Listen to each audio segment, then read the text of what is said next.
Good afternoon, sir. I am Christian J. Brazon, BS Scream 1A. Article 3, Bill of Rights. Section 1. No person shall be deprived of life, liberty, or property without due process of law, nor shall any person be denied the equal protection of the laws. Section 2.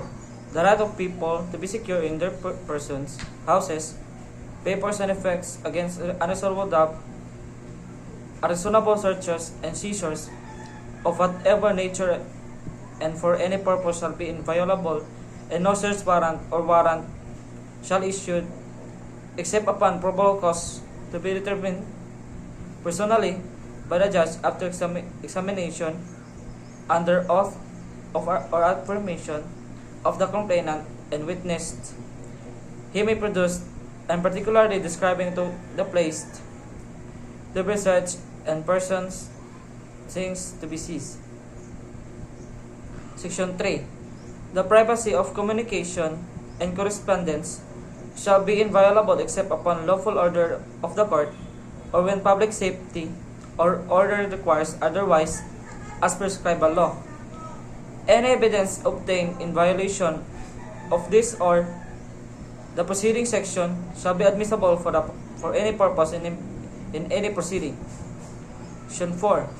No law shall be passed abridging the freedom of speech, of expression, or of the press, or the right of the people peaceably to assembly and petition the government for redress of grievances. No law shall be made respecting an established of religion or prohibiting the free exercise thereof, the free exercise and enjoyment of religious profession and worship without discrimination or preference. Shall be forever allowed. No religious test shall be required for the exercise of civil political rights. Section 6.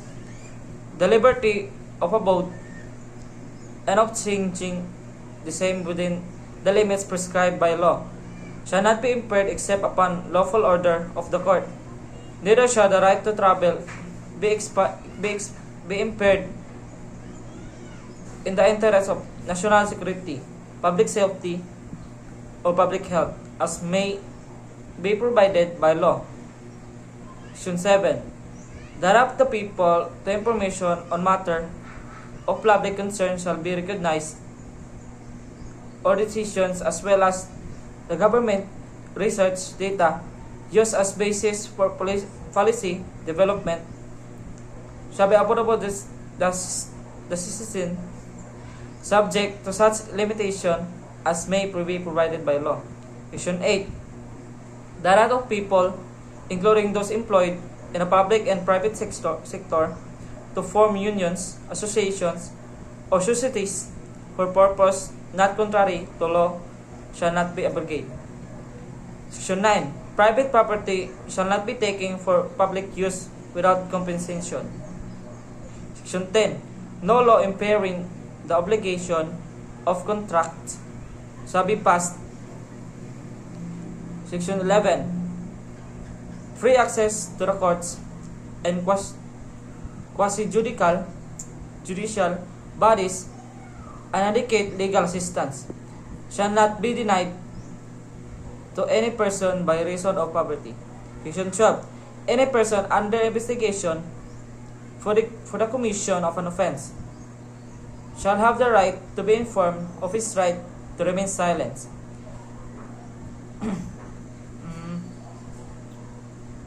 and to have competent and independent counsel, preferably of his own choice. If the person cannot afford the services of counsel, he must be provided with one. This right cannot be waived except in writing in the presence of counsel. No torture, force, violence, threat, intimidation, or any other means which vitiate the free will shall be used against him. The solitary, incommodation, or other similar forms of detentions are prohibited. 3. Any confessions or admission obtained in violation of this or Section 17 hereof shall be inadmissible in evidence against him. Paragraph 4. The law shall provide the penal and civil sanction for violations of this section as well as compensations to be rehabilitations of victims of torture or similar practices and their families. Section 13.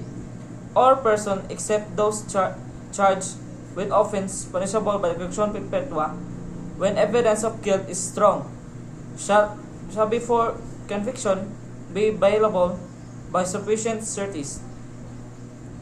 The right to bail shall not be impaired even when the privilege of writ or habeas corpus is suspended. Excessive bail shall not be required. Section 14. No person shall be held to answer for a criminal offense without due process of law. In all criminal prosecutions, the accused shall be presumed innocent until the contrary proved.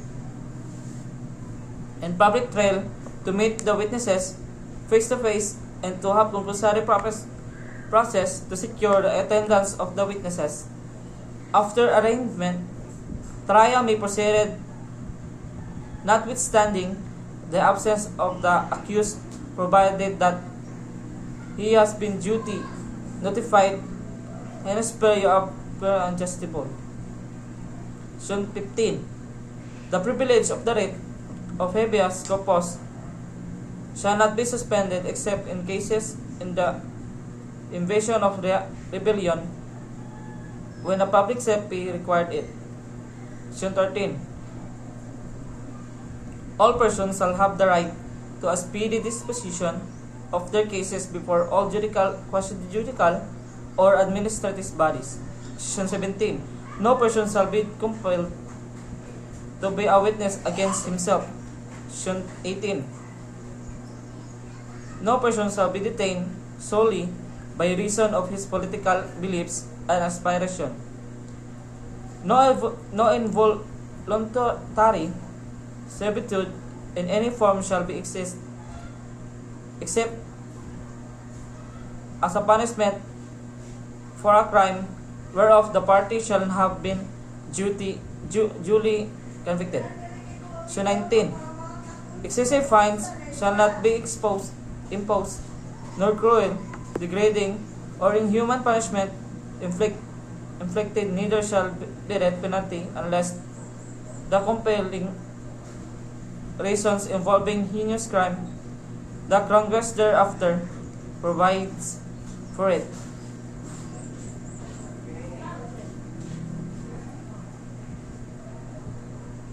Any death penalty already imposed shall be reduced to reclusion perpetua. Paragraph 2.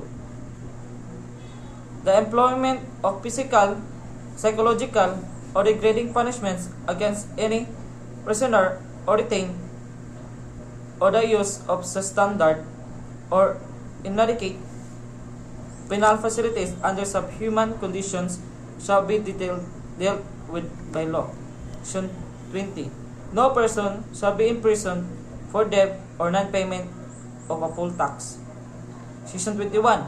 No person shall be twice put in jeopardy of punishment for the same offense if an act is punishable by law and an ordinance, conviction, or acquittal under either shall constitute a bar to another prosecution for the same act.